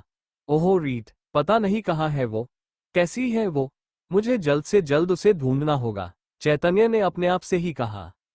वो अभी पुलिस की गाड़ी में ही था कि उसे एक खबरी से खबर मिली। सर, आनंद नगर में एक सीमेंट का खाली गोडाउन पड़ा है जहां पर कुछ लोगों ने डेरा डाला है। वहां थोड़ी ही देर पहले एक लड़की को लाया गया है। हमें पक्का तो नहीं पता, लेकिन शायद ये वो ही लड़की है जिसे आप ढूंढ रहे हैं। चैतन्य ने फौरन कहा। अच्छा ठीक है, मुझे तुरंत ही वहां का एड्रेस सेंड करो। ये बोलकर चैतन्य आनंद नगर के लिए निकल गया। वहीं पुलिस स्टेशन में यामिनी और नयनतारा पिछले 2 घंटे से चैतन्य का इंतजार कर रही थी, और वो बार बार पुलिस के ऑफिसर्स को भी पूछ कर उन्हें परेशान कर रही थी। पूरा स्टेशन जैसे उनके जाने का ही इंतजार कर रहा था, लेकिन वो दोनों राहु और केतु की तरह अपनी जगह पर जमी हुई थी। नयनतारा, मॉम आखिर कितनी देर, और कितनी देर हमें ऐसे ही इंतजार करना पड़ेगा? कब आएगा ये इंस्पेक्टर? यामिनी, पता नहीं बेटा, ये पुलिस वाले होते ही ऐसे हैं, जब जरूरत होती है तभी वो काम में नहीं आते। हम कोई बात नहीं, हम थोड़ी देर और रुक जाते हैं। इंस्पेक्टर चैतन्य, जो आनंद नगर के आसपास ही था, वो वहां अकेले ही जाने का तय करता है और वहां जाने के लिए निकल पड़ता है। वो खुद से ही कहता है, रीत, बस कुछ देर और, मैं बस आ ही गया, बस कुछ देर और, खुद को अच्छे से संभाल लेना। इस माँ बेटी को मैं छोड़ूंगा नहीं। इन्होंने मिलकर आज मेरी अच्छी खासी रात की वॉट लगा दी। कुछ ही देर में वो इस सीमेंट के पुराने से गोडाउन के बाहर आकर रुक जाता है। वो थोड़ा दूर गाड़ी दिखे ना ऐसी जगह गाड़ी पार्क करता है और फिर हाथ में गन लेकर आहिस्ता आहिस्ता वो गोडाउन के अंदर दाखिल होता है। वहां कुछ 10 टपोरी थे और उनके बीच में रीत थी। एक आदमी बोला, वाह क्या लड़की है, एकदम टिपटॉप। ये लड़की तो कोई 16 साल की खिली हुई कली की तरह लग रही है। दूसरे ने कहा, अबे साले, ये कच्ची कली है तो कच्ची कली ही लगेंगी ना, क्या कुछ भी बोलता है, लेकिन अभी तक ये मैडम का फोन क्यों नहीं आया? तीसरे ने कहा, भाई इसीलिए मैं कहता हूं कि ये औरत लोगों के मामले में पड़ना ज नहीं चाहिए, साला सिर्फ अपने आगे पीछे घूमता रहती है बस। देखो इनको हमारी कोई परवाह ही ज नहीं है। वही चैतन्य बड़े आराम से एक एक को छुपकर उन्हें ठिकाने लगा रहा था। आखिर में एकदम से वो उन लोगों के सामने आकर खड़ा हो गया। वो सभी अपने सामने पुलिस वाले को देखकर चौंक गए। वो सभी कुछ करते इससे पहले चैतन्य ने सबके हाथ और पैर में गोलियां बरसा दी। गोलियों की आवाज सुनकर रीत बुरी तरह से डर गई और जोर जोर से रोने लगी। जैसे ही वो लोग कमजोर पड़े, चैतन्य ने उनसे उनके गन छीन लिए और वहां की एक रस्सी से उन्हें बांध दिया। फिर उसने अपने साथियों को उसकी लोकेशन सेंड कर दी। फिर वो जल्दी से रीत के पास आया और उसे रस्सियों से खोलने लगा। रीत, जो बुरी तरह से डरी सहमी हुई थी, उसने जब अपने सामने पुलिस वाले को देखा तो झट से उसे कसके गले लगा लिया और फिर से रोने लगी। चैतन्य उसे ऐसे देखकर हैरान हो गया। उसे आज से पहले किसी लड़की ने ऐसे गले नहीं लगाया था। रीत ने अपनी रुआसी आवाज में कहा, प्लीज हेल्प मी, मुझे यहाँ से लेकर चलो, मुझे यहाँ बहुत डर लग रहा है, प्लीज प्लीज मुझे मेरे घर जाना है। जाहिर था कि रीत के साथ आज से पहले ऐसा कुछ भी नहीं हुआ था, तो वो इससे काफी ज्यादा डर गई थी। चैतन्य ने उसकी हालत समझते हुए उसकी पीठ को सहलाने लगा ताकि उसका डर थोड़ा कम हो जाए। कुछ देर ऐसे ही रोने के बाद अब रीत को थोड़ा अच्छा लगा और वो चैतन्य से अलग हुई। चैतन्य फिर खड़ा हुआ और रीत के तरफ अपना हाथ बढ़ाया। रीत ने भी बिना किसी झिझक के उसका हाथ पकड़ लिया। फिर वो दोनों ही गाड़ी में बैठकर वहां से निकल गए। उनके जाने के करीब 5 मिनट बाद ही वहां कुछ पुलिस वाले आए और उन टपोरियों को पकड़ लिया। अब पुलिस स्टेशन में इंस्पेक्टर चैतन्य आ गया और बिना किसी पर ध्यान दिए सीधे अपने केबिन में चला गया। उसके आते ही सबकी जान में जान आई। वही एक ऑफिसर इंस्पेक्टर के केबिन में चला गया, फिर कुछ ही मिनट बाद बाहर आकर बोला, सुनिए मैडम, आप सभी अब अंदर जा सकती है। एक अच्छी बात यह थी कि अब तक यामिनी का लॉयर भी वहां आ चुका था। आखिर में यामिनी, नयनतारा, नैना, कार्तिक और वो लॉयर सभी चैतन्य के केबिन में आ गए। अब तक कार्तिक और नैना रिलैक्स हो चुके थे क्योंकि उन्हें भी समझ आ गया था कि रीत अब तक घर पहुंच गई होगी। लॉयर ने कहा, सर ये सारे बेल के पेपर्स हैं, इसे आप अच्छे से देख लीजिए और इन पर साइन कर दीजिए ताकि मैं इसे कोर्ट में जमा करवा सकूं। चैतन्य ने वो सारे पेपर्स अच्छे से चेक किए, फिर कार्तिक से पूछा, तो मिस्टर कार्तिक, क्या सच में आप केस वापस लेना चाहते हैं? कार्तिक ने कहा, नहीं, बल्कि मैं इन दोनों पर केस करना चाहता हूं क्योंकि इन्होंने मेरी बहन का किडनैप करवाया है। कार्तिक का ऐसा जवाब सुनकर यामिनी और नयनतारा गुस्से से कार्तिक को देखने लगे। यामिनी ने जोर देते हुए कहा, कार्तिक बेटे, ये तुम क्या कह रहे हो? जरा सोच समझ के बोलो, कहीं तुम्हें बाद में पछताना ना पड़े। कार्तिक ने कहा, सॉरी मिस यामिनी, जो गलत है वो गलत है। आपको मेरी बहन के साथ ऐसा नहीं करना चाहिए था। मैं इसके लिए आपके ऊपर केस दर्ज करवाता हूँ। इंस्पेक्टर प्लीज आप इन्हें अरेस्ट कीजिए। ये सुनकर यामिनी और नयनतारा की सिट्टी पिट्टी गुल हो गई। लॉयर ने कहा, मिस्टर कार्तिक, शायद आपको पता नहीं है कि देर रात को कोई भी इंस्पेक्टर किसी लेडी को बिना वारंट के अरेस्ट नहीं कर सकते। ये कानून के खिलाफ है। तो आपके लिए अच्छा यही होगा कि आप अपना मुंह बंद ही रखें। वैसे आप बिना किसी सबूत के किसी को भी अरेस्ट नहीं करवा सकते, समझे? ये सुनकर कार्तिक और नैना ने एक साथ इंस्पेक्टर की तरफ देखा जो उन्हें ही देख रहे थे। चैतन्य ने एक लंबी सांस ली। आखिर में उसने कहा, मिस्टर कार्तिक, अगर आपको इनके खिलाफ एफआईआर फाइल करनी है तो आपको अपनी बहन को यहां लेकर आना होगा। अगर वो आकर इनके खिलाफ एफआईआर दर्ज करवाए तो ही हम इन पर अपहरण करने का चार्ज लगा सकते हैं और इन्हें अरेस्ट कर सकते हैं। ये सुनकर यामिनी और नयनतारा खुश हो गए। नैना ने कहा, फिर तो हमें कुछ भी नहीं करना, हमें ही कोई कंप्लेंट वापस लेनी है और ना ही कोई कंप्लेंट करनी है। हमने आपका जो कीमती समय बर्बाद किया उसके लिए वी आर सॉरी। अब हम चलते हैं। ये बोलकर वो कार्तिक के साथ बाहर निकल आए। उन्हें ऐसे जाता देखकर यामिनी और नयनतारा गुस्से से बाहर आ गई और बाहर आकर उन्होंने नैना और कार्तिक का रास्ता रोक लिया। नैना, कार्तिक, तुम दोनों की इतनी हिम्मत कैसे हो गई कि एंड मोमेंट पे ही पलट गए, हमें ही धोखा दे दिया। नहीं, ऐसा नहीं चलेगा। तुम दोनों को क्या लगता है कि हम कुछ कर नहीं सकते? अब देखना कि हम तुम्हारी बहन के साथ क्या करते हैं। तुम दोनों की गलती की कीमत अब वो चुकाएगी, यामिनी ने भड़कते हुए कहा। अब कार्तिक का माथा ठनक गया।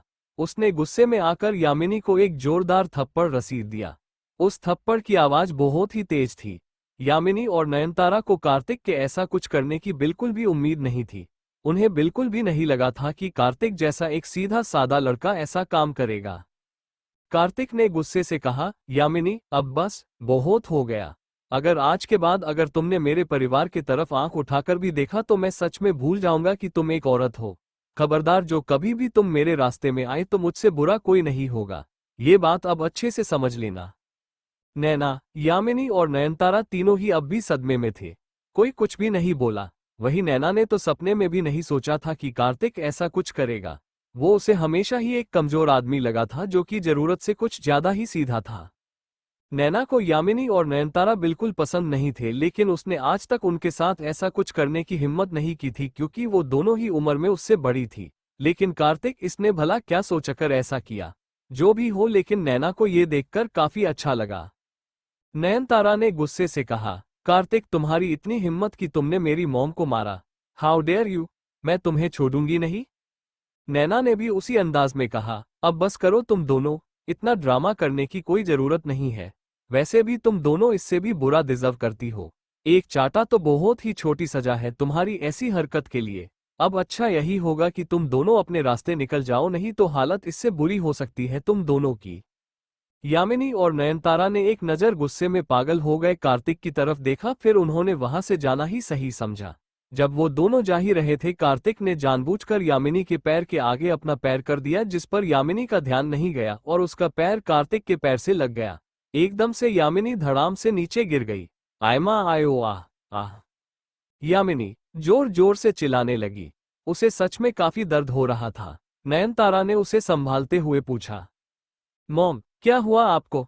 क्या हो गया? तभी वहां कुछ पुलिस वाले भी आ गए। एक ने कहा, लो सर, इस औरत को जाते जाते भी चैन नहीं मिला कि एक और ड्रामा शुरू कर दिया। दूसरे ने कहा, और नहीं तो क्या, जब से ये आई है मैंने 4 बार सिर दर्द की दवाई ली है। ये सच में बहुत ही बुरी औरत है। कोई औरत किसी को इतना परेशान कैसे कर सकती है?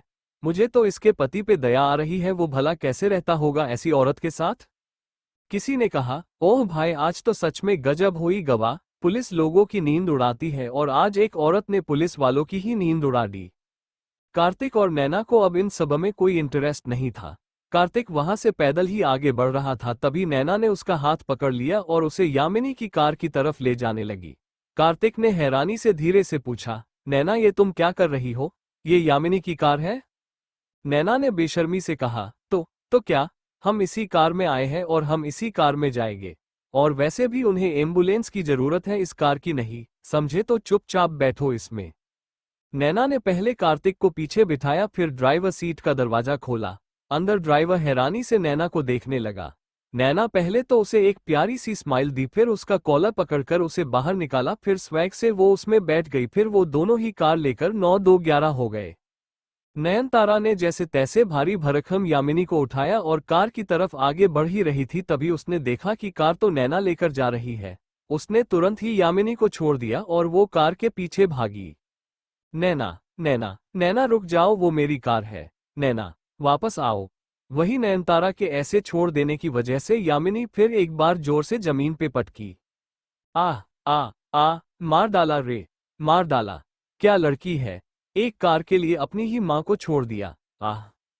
वहां जो पुलिस वाले खड़े थे और उन्होंने अपनी आंखों से जो ये सब देखा, वो खुद को जोर जोर से हंसने से रोक नहीं पाए। वही कुछ लेडी हवलदार आगे आए और उन्होंने यामिनी की उठने में मदद की। नयनतारा अब जाकर पीछे मुड़ी और अपनी मां को देखा, जिसके आसपास कई सारे औरतें थीं और यामिनी दर्द से रोए जा रही थी। उसे ऐसा लगा कि जैसे यामिनी को वो औरतें परेशान कर रही होगी, इसलिए वो भागती हुई वापस उसके पास आई और यामिनी को जोर से अपनी तरफ खींचा। हेयर, क्या कर रहे हो तुम सब मेरी मां के साथ, छोड़ो उन्हें। नयनतारा के झटके से यामिनी का सिर ही घूम गया। किस्मत से इस बार उसने खुद को गिर से रोक लिया, अब तक उसकी कमर लचक गई थी। उसने कहा, नयनतारा जल्दी से कार निकाल, मुझे अभी के अभी घर जाना है। नयनतारा ने कहा, ये इस मॉम, मैं अभी दूसरी कार मंगवा लेती हूँ। ये सुनकर यामिनी हैरान होकर कार की तरफ देखने लगी, लेकिन उसे वहां सिवाय ड्राइवर के कुछ नहीं दिखा। उसे अब चक्कर आ रहे थे और वो वहीं बेहोश हो गई। वही कार्तिक और नैना कुछ ही देर में हॉस्पिटल पहुंच गए। कार्तिक ने कहा, नैना तुम घर जाओ और वहां से मुझे वीडियो कॉल करो, मैं रीत को देखना चाहता हूं इसी वक्त। नैना ने हाँ कहा और वो घर के लिए निकल गई। जैसे ही वो घर पहुंची और उसने रीत को देखा, वो हैरान परेशान हो गई। उसके मुंह से बस यही निकला, ओह गॉड। कार्तिक और नैना कुछ ही देर में पुलिस स्टेशन से हॉस्पिटल पहुंच गए। वहां पहुंचकर कार्तिक ने नैना से कहा, नैना तुम घर जाओ और वहां से मुझे वीडियो कॉल करो, मैं रीत को देखना चाहता हूं इसी वक्त। जब तक मैं उसे देख नहीं लेता मुझे चैन नहीं मिलेगा, प्लीज। हाँ ठीक है कार्तिक, तुम अभी अपने वार्ड में जाओ, मैं घर जाकर तुम्हें कॉल करती हूँ। नैना ये कहकर घर के लिए निकल गई। वही कार्तिक अपने वार्ड में चला गया। उसने वहां जाकर अपना फोन देखा तो पाया कि उसे राकेश और रोनित के कई सारे कॉल आए थे। उसने दोनों को ही एक सिंपल सा मैसेज कर दिया, भाई मैं बिल्कुल ठीक हूँ, कल बात करते हैं। अब कार्तिक वहां शांति से बैठकर नैना के कॉल करने का बेसब्री से इंतजार करने लगा। वही नैना जैसे ही घर पहुंची, वो सीधे रीत के कमरे में चली गई और जब उसने रीत को देखा, वो हैरान परेशान हो गई। उसके मुंह से बस यही निकला, ओह गॉड। रीत, ये क्या कर रही हो तुम। रीत अपने कमरे में खुद को बेड के नीचे छुपाकर रोए जा रही थी। पूरे कमरे में एकदम सन्नाटा था और रूम की सारी लाइट्स भी ऑन थी। नैना भागते हुए बेड के पास चली आई और नीचे बैठकर रीत को आवाज लगाने लगी, रीत ये तुम क्या कर रही हो, चली बाहर आ जाओ, देखो मैं यहां हूं, तुम प्लीज बाहर आ जाओ। नैना की प्यारी सी आवाज सुनकर रीत जैसे होश में आए। उसने खुद को देखा, फिर नैना को देखा।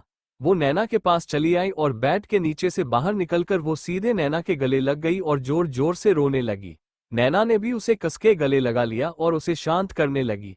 किस्मत से उस समय सब अपने कमरे में थे, इसलिए किसी को भी आइडिया नहीं था कि रीत के साथ क्या हुआ। रीत ने भी घर आकर किसी को जाहिर नहीं होने दिया था कि उसके साथ क्या हुआ था। सूरज, किरण और रेहान को उसके सही सलामत आने के बाद ही चैन आया था और फिर रीत को नॉर्मल देखकर वो भी अब बेफिक्र हो गए थे। रीत, भाभी, भाभी मैं बहुत ज्यादा डर गई थी, वहां बहुत सारे आदमी थे। नैना, रीत तुम पुरानी बातें क्यों याद कर रही हो, जरा ये भी देखो तुम इस समय अपने घर में हो, एकदम ठीक। देखो अब तुम शांत हो जाओ, ठीक है। रीत, भाभी मुझे वहां बिल्कुल भी अच्छा नहीं लग रहा था। नैना, रीत आई प्रोमिस के आगे से तुम्हारे साथ ऐसा कुछ भी नहीं होगा, क्योंकि मैं तुम्हें बिल्कुल अपने जैसा बना दूंगी, एकदम टिपटॉप, एक लड़ाकू लड़की। रीत, हाँ भाभी, ये आप क्या बोल रही है। नैना, और नहीं तो क्या, मेरी रीत इतनी कमजोर कैसे हो सकती है। देखना, मैं तुम्हें ऐसे ट्रेन करूंगी, ऐसे ट्रेन करूंगी कि तुम एक साथ 10 को धूल चटा दोगी। रीत, सच में भाभी। नैना, हाँ बिल्कुल, अब तुम शांत हो जाओ। रीत को नैना पे पूरा भरोसा था। उसने अपनी भाभी की ताकत को कभी चैलेंज तो नहीं किया था, लेकिन उसे पूरा विश्वास था कि वो बहुत ही ज्यादा स्ट्रांग है। उसने मुस्कुराते हुए कहा, भाभी क्या आप फाइट कर सकते हो। नैना ने प्यार से उसे चपत लगाते हुए कहा, अरे बुद्धू, ये तू मुझसे क्यों पूछ रही है, अगर पूछना ही है तो राहुल से पूछ लेना, वो मेरे सारे किस्से तुम्हें डिटेल में बता देगा, ठीक है। नैना ने फिर रीत को बेड पर बिठाया और पानी पिलाया, फिर कुछ देर उसे शांत किया। आखिर में उसने कार्तिक को कॉल करने का सोचा, लेकिन तभी उसे याद आया कि वो फोन तो हॉस्पिटल में ही छोड़कर आई है। उसने रीत से पूछा, रीत क्या तेरे पास तेरा फोन है? वो दरअसल कार्तिक तुमसे बात करना चाहता है। रीत ने कुछ देर याद किया, उसे याद आया कि वो भी अपना फोन अपनी किसी दोस्त के वहां छोड़कर आई है। अब वो दोनों परेशान हो गई। कुछ देर बाद रीत ने कहा, भाभी आप यही रुकिए, मैं रेहान का फोन लेकर आती हूँ। वही कार्तिक इंतजार करते करते पागल हो रहा था। एक तो ठीक से आराम ना कर पाने की वजह से उसका सिर घूम रहा था और नैना जैसे उसे फोन करने के मूड में ही नहीं थी। आखिर में कार्तिक ने नैना को कॉल कर दिया। पूरे वार्ड में फोन की रिंग सुनाई देने लगी। कार्तिक यहाँ वहां देखने लगा, उसकी नजर अपने बेड पर गई। नैना का फोन उसके कुशन के पीछे ही था। कार्तिक ने गुस्सा करते हुए कहा, ऑफ ये नैना, कभी कोई धक का काम क्यों नहीं करती? कार्तिक को अब समझ नहीं आ रहा था कि वो अब किसे कॉल करे, तभी उसे रेहान का कॉल आया। रेहान, अब ये रेहान मुझे कॉल क्यों कर रहा है? क्या रीत को कुछ हो तो नहीं गया? कार्तिक ने थोड़ा नर्वस होते हुए वीडियो कॉल अटेंड किया। हेलो, सामने से रीत से मुस्कुराकर कहा, हेलो ब्रदर। रीत को देखकर कार्तिक की स्माइल एकदम से बड़ी हो गई। उसने चिल्लाते हुए कहा, रीत, रीत तू ठीक तो है ना? तुझे कुछ हुआ तो नहीं? क्या मैं वहां आऊं? रीत ने कहा, अरे अरे, शांत हो जाओ भाई। इंस्पेक्टर चैतन्य ने मुझे पर्सनली घर तक छोड़ा था और मुझे कुछ भी नहीं हुआ, सच में। कार्तिक ने एक लंबी सांस ली। वो आगे भी कुछ देर बातें करना चाहता था, तभी नैना ने फोन लेकर कहा, कार्तिक, अब हो गई ना तुम्हारी रीत से बात? अब तो तुम्हें चैन हो गया ना? तो अब फोन रखो। मैं कल रीत को लेकर हॉस्पिटल आ जाऊंगी, फिर तुम भाई बहन मिलकर जितनी बातें करनी है कर लेना। अब सो जाओ, गुड नाइट। ये बोलकर नैना ने फटाक से कॉल काट दिया। ये देखकर रीत बहुत ज्यादा खुश हो गई। वही कार्तिक का मुंह लटक गया। ये नैना इतनी पत्थर दिल क्यों है? इसके अंदर सच में फीलिंग जैसा कुछ भी नहीं है। अगर मैं थोड़ी देर और रीत से बात कर लेता तो क्या ही जाना था उसका हम। अगले दिन कार्तिक देर तक सोया। वही नैना और रीत भी गहरी नींद में थे। वही कई लोगों की नींदें उड़ी हुई थी। शनाया पेरिस में अपनी असिस्टेंट करीना को फटकार लगा रही थी, करीना, तुमने ये होने कैसे दिया? जब कार्तिक ने पहले मुझसे बात की थी तो वो पलट कैसे गया, और तो और उसे इस पूरी दुनिया में कोई और नहीं मिला जो उसने उस कमीनी काव्या को बुलाया। तुमने मुझे ये सब पहले क्यों नहीं बताया? करीना ने वीडियो कॉल पे डरते हुए कहा, मैडम, इसमें मेरी क्या गलती? उन्होंने मुझे कॉल किया था आपके बारे में पूछने के लिए और मैंने उन्हें बता दिया कि आप पेरिस चली गई। ऐसे में वो कुछ तो करते ही। अब मुझे क्या पता था कि मिस्टर कार्तिक सीधे काव्या से ही कांटेक्ट कर लेंगे। Shanaya, just shut up. सारी गलती सिर्फ तुम्हारी है, सिर्फ और सिर्फ तुम्हारी। तुम्हें क्या जरूरत थी उसे बताने की? मैं पेरिस गई हूं के देती कि मैं बीमार हो गई थी। तुम्हें पता है कि लोग जय और काव्या के बारे में कितनी अच्छे अच्छे कमेंट्स कर रहे हैं। करीना, मैडम आप इस बारे में मिस्टर कार्तिक से ही बात क्यों नहीं करती? मेरे ख्याल से आपको उनसे ही ये सवाल करना चाहिए। शनाया, ओह अच्छा, और मैं क्या सवाल करूं उससे? यश, अब बस भी करो शनाया। उस कमीने की डांट तुम इस बेचारी लड़की को क्यों दे रही हो? Just stop it. तुम कार्तिक की टेंशन मत लो। उसने पहले तुमसे कॉन्ट्रैक्ट साइन करवाया था ना, तो अब देखो कि मैं क्या करता हूँ। शनाया, यश, मुझे बताओ कि तुम क्या करने की सोच रहे हो? यश, बेबी तुम खुद ही देख लेना कि मैं क्या करता हूँ। ये बोलकर यश ने शनाया के हाथ से फोन ले लिया और करीना का कॉल कट कर दिया। शनाया अब भी हैरान थी। यश ने उसके पास आकर कहा, बेबी डोंट वरी, मैं उससे तुम्हारा बदला लेकर ही रहूंगा, आई प्रोमिस। शनाया को कुछ समझ नहीं आया कि उसे कैसे रिएक्ट करना चाहिए। वो कुछ कहती तभी यश उसे अपनी गोद में उठाकर बेड पे ले गया। इससे आगे का सबको पता ही है। यहाँ बिरला मैंशन में आदित्यनाथ गुस्से से यामिनी और नयनतारा को देख रहे थे। वही यामिनी और नयनतारा सिर झुकाए उनके सामने खड़े थे। उनके यू पुलिस स्टेशन में तमाशा करने की किसी ने वीडियो बना ली थी और उसे ट्विटर पे डाल दिया था। इससे उसे सुबह से ही कई लोगों के फोन आ रहे थे। आदित्यनाथ, मुझे तो समझ में ही नहीं आता कि आखिर में मेरे ही घर की औरतें ऐसी क्यों हैं। मैं वैभव के खिलाफ सबूत मिटाने में लगा हूँ और दोनों माँ बेटी जेल जाने वाले काम कर रही हो। सच में तुम जैसे बेवकूफ अपनी से समझदार दुश्मन ही अच्छे होते हैं। कम से कम हमें इतना बुरा तो नहीं लगता। नयनतारा, डेड, ये सारी गलती सिर्फ राहुल की है। अगर उसने पहले ही ये काम कर दिया होता तो हमें भी इतनी जिल्लत नहीं होती। सच में राहुल किसी काम का नहीं है। यामिनी, हाँ आदि, पता नहीं ये राहुल कहाँ चला गया है। अब एक बार वो घर आ जाए फिर मैं उसे बताती हूँ।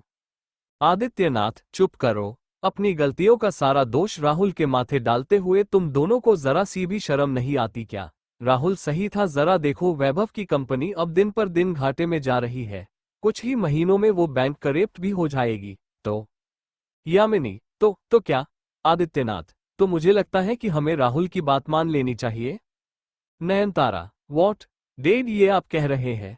क्या वो आप नहीं थे जो हर हाल में वैभव को ही आपका दामाद बनाना चाहते थे? आदित्यनाथ, हाँ, क्योंकि मुझे लगता था कि इससे सबका ही फायदा होगा। Nayantara, no dad no. मुझे पता है कि ये सारी बातें राहुल ने ही आपके काम में भरी है। आप हमेशा ही ऐसा करते हैं, लेकिन मैं ऐसा बिल्कुल भी नहीं होने दूंगी। ये बोलकर नयनतारा सीधे अपने कमरे में चली गई। आदित्यनाथ और यामिनी दोनों बस उसे जाते हुए देखते रहे। यामिनी, आदि, ये राहुल कहाँ चला गया? क्या उसने आपसे कुछ कहा? आदित्यनाथ, नहीं, मुझे कोई आइडिया नहीं। आई होप कि वो जल्दी घर वापस आ जाए। कहीं वो हमसे नाराज तो नहीं हो गया ना? यामिनी, आदि, डोंट वरी, हमारा राहुल बहुत ही सीधा है। देखना, वो हमसे ज्यादा दिनों तक नाराज नहीं रहेगा। देखना, वो बहुत ही जल्द वापस आ जाएगा। आखिर कितने दिनों तक वो हमसे दूर रहेगा? उसे आना ही पड़ेगा। आखिर में वो जाएगा कहाँ? हर सोशल मीडिया प्लेटफॉर्म पर जय और काव्या की ही बातें हो रही थी। साथ में सुपरस्टार अर्जुन बेदी और कल्पना सेन की भी कई सारी बातें होने लगी। हर तरफ सयाजी मॉल की ही खबरें चल रही थी, क्योंकि यहाँ कई सारे सेलिब्रिटीज आ गए थे। अगले दिन से वहाँ कई सारे लोगों की भीड़ आने लगी। वो कई अलग तरह की फोटोज क्लिक करवा रहे थे, साथ में कार्टून कैरेक्टर्स भी काफी एंजॉय कर रहे थे। किसी और मॉल में उन्हें इतना मजा पहले नहीं आया था। ओवरऑल इसमें सबका ही फायदा हो रहा था। नैना, रीत, रोनित, राकेश और कार्तिक सभी आराम से अपने अपने घर में सो रहे थे। ठीक 9 बजे कार्तिक के वार्ड का दरवाजा खुला और शेखर अंदर आ गया। Mister Kartik, mister Kartik, mister Kartik. Shekhar ने काफी बार कार्तिक को आवाज लगाई लेकिन वो नहीं उठा। शेखर को डर लगने लगा। ये मिस्टर कार्तिक उठ क्यों नहीं रहे? क्या हुआ इन्हें? मिस्टर कार्तिक। अब शेखर का मट ठनका और जल्दी से बाहर चला गया और पास के एक नर्स से कहा, सिस्टर जल्दी से डॉक्टर को बुलाइए, मिस्टर कार्तिक को कुछ हो गया है। ये सुनकर वो नर्स काफी डर गई। वो जल्दी से डॉक्टर वर्मा को बुलाकर ले आए। डॉक्टर ने कार्तिक को चेक किया। मिस्टर, आपको जरूर कोई गलतफहमी हुई है। मिस्टर कार्तिक बिल्कुल ठीक है और वो अभी सो रहे हैं। आप प्लीज उन्हें डिस्टर्ब मत कीजिए। ये सुनकर शेखर की जान में जान आई। सारी रिपोर्ट्स देखने के बाद डॉक्टर वहां से चले गए। शेखर अब चिंता में पड़ गया, आखिर अब उसकी नौकरी का सवाल था। कार्तिक को कैसे भी करके शेरगिल ग्रुप ऑफ कंपनी में ले जाना ही होगा। शेखर ने इस बार पूरा जोर लगाकर चिल्लाकर कहा, मिस्टर कार्तिक, उठ जाइए। ये बेसुरी आवाज सुनकर कार्तिक ने अपनी आंखें खोली। कौन है ये बेसुरा? अपने लिए ऐसा सुनकर शेखर की आंखें छोटी हो गई। जाहिर था कि उसे कार्तिक का ऐसा कहना बिल्कुल भी अच्छा नहीं लगा, लेकिन वो इसमें कुछ कर नहीं सकता था। उसने इज्जत से कहा, mister Kartik, please get ready fast for uh meeting. ये सुनकर कार्तिक ने अपनी एक आईब्रो ऊपर उठा दी। वो 1 इंच भी अपनी जगह से नहीं हिला। कार्तिक को अपनी तरफ ऐसा घूरते हुए देखकर शेखर ने कहा, mister Kartik, did you remember me? My name is Shekhar Rawal from golden enterprise. I am assistant of mister Anil Shergill. Anil Shergill का नाम सुनकर कार्तिक को नैना की कही हुई बात याद आई कि कैसे उन्होंने उसकी जान बचाई थी। उसने एक लंबी सांस ली। कार्तिक, मिस्टर शेखर, क्या मैं जान सकता हूं कि वो मुझसे क्यों मिलना चाहते हैं? शेखर, मिस्टर कार्तिक, आप ये सवाल उन्हीं से क्यों नहीं पूछते? Please get ready and come with me. Kartik ने कुछ सोचा, फिर नैना को एक मैसेज कर दिया, फिर वो रेडी होने चला गया। करीब आधे घंटे बाद कार्तिक और शेखर डॉक्टर की परमिशन लेकर हॉस्पिटल से निकल गए। कुछ 1 घंटे बाद वो दोनों शेरगिल ग्रुप ऑफ कंपनी में पहुंच गए।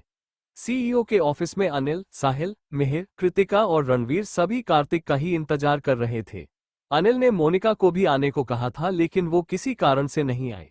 जैसे ही कार्तिक सीईओ के ऑफिस में एंटर हुआ, वो हैरान हो गया। जिन लोगों से मिलने की उसने कभी सोचा भी नहीं था, वो बड़े लोग आज उसी का ही इंतजार कर रहे थे। Anil, Kartik, come welcome to Shergill group of company. Anil ने खड़े होकर उसके गले लगते हुए कहा। कार्तिक पूरा ब्लैंक हो गया। उसका दिमाग ही सुन्न पड़ गया था। Kartik, mister Shergill, first of all thank you very much for saving my life. Thank you so much to take me to a hospital. Anil, you're welcome, come son, please come inside and have a seat. एक एक करके सभी ने बारी बारी से कार्तिक से हाथ मिलाया, फिर सभी बैठ गए। जाहिर था कि कार्तिक के आने से मिहिर, साहिल और रणवीर को कुछ खास अच्छा नहीं लगा, लेकिन को अनिल को नाराज नहीं कर सकते थे। Kritika, so mister Kartik, how are you today? I hope you are well. Kartik, yes I am good, thank you. Anil, mister Kartik, जाहिर है कि आप यही सोच रहे होंगे कि हमने आपको यहाँ क्यों बुलाया है। आप फिक्र मत कीजिए, हम आपका ज्यादा वक्त नहीं लेंगे, तो यहाँ वहाँ की बातें ना करते हुए हम सीधे मुद्दे पर आते हैं। Kartik, yes please. अनिल, तो मिस्टर कार्तिक, मैंने कुछ तय किया है, मुझे उम्मीद है कि आप वो मानेंगे। मैंने ये डिसाइड किया है, अब से आप इसी कंपनी में काम करेंगे और मेरे ये दो बेटे आपके अंदर में काम करेंगे। ये सुनकर मिहिर और साहिल का चेहरा शर्म से लाल पीला हो गया। उन्हें समझ नहीं आ रहा था कि उन्हें अब कैसे रिएक्ट करना चाहिए। वो दोनों बस चुपचाप वहां बैठे रहते हैं। वही कृतिका को उन पर जोर जोर से हंसने का मन कर रहा था। वो बस जैसे तैसे खुद को कंट्रोल कर रही थी। वही कार्तिक ने जब ये सुना, उसकी नजर ना चाहते हुए भी उन दो नमूनों पर चली गई। कार्तिक इसी इंडस्ट्री में काम करता था, वो कैसे नहीं जानता था कि ये दोनों कितने नाकारा और निकम्मे थे। उसने सरप्राइज होते हुए कहा, क्या ये दोनों? अनिल कार्तिक का ऐसा रिएक्शन देखकर ज्यादा हैरान नहीं हुए, वही मिहिर और साहिल कार्तिक को ऐसे देखकर बहुत गुस्सा हो गए। जाहिर था ये सीधे सीधे उनकी इंसल्ट थी। अनिल, हाँ कार्तिक, मैं तुमसे यही चाहता हूँ कि तुम यहाँ काम करो और इन्हें थोड़ी गाइडेंस दो। देखो, मैंने पहले तुम्हारी मदद की थी, तुम इसका बदला ऐसे चुका सकते हो। कार्तिक के दिमाग की घंटी अब जाकर जोर जोर से बजी। तो ये उसे यहाँ डील करने के लिए लेकर आए हैं, ना कि मिलने के लिए। कार्तिक ना चाहते हुए भी मिहिर और साहिल को घूर घूर कर देखने लगा, जैसे कि वो कोई डिफेक्टिव पीस देख रहा हो और अच्छे से जांच रहा हो। उसका ऐसे देखना मिहिर और साहिल को और भी ज्यादा शर्मिंदा महसूस करवा रहा था। वही अनिल और कृतिका बिना किसी की परवाह किए जोर जोर से हंसने लगे। Kartik, mister Anil, this is a joke, right? Anil, no Kartik, this is not a joke, I am serious about this. Kartik, sorry mister Shergill, this is not possible at all. Kritika, mister Kartik please calm down, please relax. देखिए, हमने बहुत सोच समझकर ये decide किया है, आप समझने की कोशिश कीजिए। कार्तिक, मिस कृतिका, मेरी अपनी एक छोटी कंपनी है, मैं भला यहाँ काम क्यों करूँगा? रणवीर, मिस्टर कार्तिक, आपको ये बात नहीं भूलना चाहिए कि पापा ने ही आपके बुरे समय में आपकी मदद की थी। उन्होंने आपकी जान बचाई थी। आप ऐसे हमें ना नहीं कह सकते। कार्तिक अब चुप हो गया। ये सीधी सीधी दादागिरी थी। उसने उन नमूनों की तरफ देखा और पाया कि वो दोनों भी उससे ज्यादा खुश नहीं थे। कार्तिक ने उन्हें बीच में लाते हुए कहा, कार्तिक, मिस्टर शेरगिल, आप एक बार इन दोनों से भी तो पूछ लीजिए कि ये दोनों क्या चाहते हैं। अनिल ने गुस्से से उन दोनों की तरफ देखा जो बेचारी सी शक्ल बना रहे थे ताकि वो कार्तिक को ना का जवाब दे सके। उन्हें देखकर मिहिर और साहिल ने दिल पर पत्थर रखकर कहा, मिहिर, मिस्टर कार्तिक, हमें आपके साथ काम करने में कोई परेशानी नहीं है। हम आपके साथ काम करने के लिए तैयार हैं। साहिल, अनिल, तो अब ये तय रहा कि तुम अब से यहाँ काम करोगे। कार्तिक के सब्र का बांध अब टूट गया। उसने जोर से चिल्लाते हुए कहा, मिस्टर शेरगिल, माना कि आपने मेरी जान बचाई, लेकिन आप मेरे डिसीजन खुद नहीं ले सकते, ये गलत है। शेरगिल ग्रुप ऑफ कंपनी के सीईओ के केबिन में अनिल, रणवीर, कृतिका, मिहिर, साहिल और कार्तिक सभी गुस्से से एक दूसरे को देख रहे थे। अनिल और कृतिका के चेहरे पर नाखुशी साफ झलक रही थी, लेकिन उन दोनों से उलट मिहिर और साहिल बहुत ज्यादा खुश हो गए थे। वहीं रणवीर के चेहरे पर ज्यादा कोई भाव नहीं थे और कार्तिक गुस्से से तिलमिलाया हुआ था। अनिल कहने लगे, कार्तिक, तुम्हें ये बात माननी ही पड़ेगी, चाहे जो हो जाए। तुम्हें मेरी मदद का बदला चुकाना ही होगा, वरना। कार्तिक ने गुस्से से कहा, वरना क्या? अनिल भी जोर से भड़कते हुए बोले, कार्तिक, तुम क्यों मुझे खामखा गुस्सा दिला रहे हो? तुम्हें बस तुम्हारी कंपनी की ही चिंता है, बस इतना ही, है ना?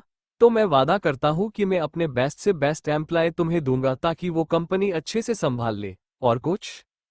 कार्तिक ने कहा, अगर ऐसा ही है तो आप इनके साथ ऐसा क्यों नहीं करते? आप इन्हें भी तो बेस्ट एम्प्लॉय दे सकते हैं। अनिल अब चुप हो गए। उनके पास इस सवाल का जवाब तो था, लेकिन वो कार्तिक के सामने अपने ही बेटों की बेइज्जती नहीं कर सकते थे। रणवीर ने जोर देते हुए कहा, कार्तिक, तुम चाहे जितनी भी दलीलें दे दो, लेकिन तुम ये बात नहीं बदल सकते कि पापा ने तुम्हारी जान बचाई थी, तो तुम्हें उनका एहसान चुकाना होगा। तुम्हें उनकी बात का मान रखना ही होगा। कार्तिक ने एक लंबी सांस ली, फिर वो चेयर पे बैठ गया और वहां रखा पानी पिया। मिहिर और साहिल अब इससे परेशान हो गए। वो मन ही मन घबराने लगे कि ओह गॉड, प्लीज कार्तिक को मना करवा देना। अगर वो मान गया तो हमारी वोट लग जाएगी। प्लीज कार्तिक, तुम मत मानना, प्लीज हाँ मत करना। कार्तिक ने 10 मिनट तक कुछ नहीं कहा। सभी बस उसके जवाब का ही इंतजार कर रहे थे। कार्तिक कुछ कहने ही वाला था, तभी उसे सूरज का कॉल आया। कार्तिक ने कहा, हेलो मामा। सूरज ने पूछा, तुम कहाँ हो बेटा? हम तुम्हारे लिए नाश्ता लेकर आए थे, पर पहले तुम ये बताओ कि इस हालत में तुम कहाँ घूम रहे हो? कार्तिक ने कहा, मामा मैं बस 10 मिनट में हॉस्पिटल आता हूँ, मैं अभी बिजी हूँ। मैं वहां आकर आपसे बात करता हूँ, ठीक है? ये बोलकर कार्तिक ने तुरंत ही कॉल काट दिया। वहीं सूरज और रेहान कार्तिक के वापस आने का इंतजार करने लगे। कृतिका ने इज्जत के साथ पूछा, तो मिस्टर कार्तिक, आखिर में क्या तय किया आपने? कार्तिक ने हार मानते हुए कहा, ठीक है, अगर आप यही चाहते हैं तो यही सही। ये सुनकर कृतिका, रणवीर और अनिल खुश हो गए, वहीं मिहिर और साहिल का चेहरा उतर गया।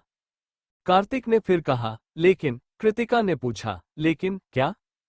कार्तिक ने जोर देते हुए कहा, लेकिन मेरी एक शर्त है जिसे आपको माननी ही पड़ेगी। अनिल ने खुश होकर कहा, कार्तिक तुमने हाँ कर दी, बस इतना ही काफी है, हमें तुम्हारी हर शर्त मंजूर है, तुम बस बोलो क्या चाहिए तुम्हें। कार्तिक ने कहा, मेरी 2 शर्तें हैं। पहली कि मैं यहाँ काम नहीं करूंगा, मैं मेरी कंपनी में ही काम करूंगा। दूसरी शर्त ये कि अगर साहिल और मिहिर को मेरे साथ काम करना है तो दोनों मेरी नीका कंपनी में काम करना होगा, मेरे एम्प्लॉय बनकर। अगर आप सबको मेरी ये 2 शर्तें मंजूर है तो ही मैं आपकी बात मानूंगा, बाकी तो नहीं। ये सुनकर सभी हैरानी से अनिल की तरफ देखने लगे। किसी को ये आइडिया नहीं था कि कार्तिक सीधे सीधे मिहिर और साहिल को ऐसे ही मांग लेगा। ये सबकी सोच से परे था। मिहिर ने जोर से कहा, मिस्टर कार्तिक, ये आप क्या कह रहे हैं? भला हम आपकी उस छोटी सी कंपनी में काम क्यों करेंगे? ये गलत है। साहिल भी गुस्से से बोला, और नहीं तो क्या, हम इतने रईस बिजनेसमैन के बेटे होकर एक मामूली एम्प्लॉय की तरह काम क्यों करेंगे? हम आपकी ये बात नहीं मान सकते, क्यों डैड? अनिल सोचने लगे। उन्हें यूं सोचता हुआ देखकर सबकी सांसें ऊपर नीचे होने लगी। अब मिहिर और साहिल का ब्राइट फ्यूचर उनके हिटलर पापा के पास था। वही कार्तिक भी यही उम्मीद लगा रहा था कि किसी तरह अनिल ये बचकानी जिद छोड़ दे। वो ऐसे कामचोरों के साथ काम नहीं कर सकता है, आखिर वो पहले ही यश को 6 साल झेल चुका है, वो फिर से ऐसे किसी के साथ काम नहीं कर सकता। अनिल ने अपनी बेटी से पूछा, कृतिका, तुम बताओ मुझे क्या करना चाहिए? कृतिका ने शांति से जवाब दिया, पापा, मुझे लगता है इसमें कुछ गलत तो नहीं है। हमें तो बस मिहिर और साहिल के काम करने से, उनके सुधारने से मतलब है। वो ये कंपनी ज्वाइन करे या नीका कंपनी, इससे हमें फर्क नहीं पड़ना चाहिए। आगे आपकी मर्जी। अनिल ने फिर अपने दामाद से पूछा, रणवीर तुम क्या कहते हो?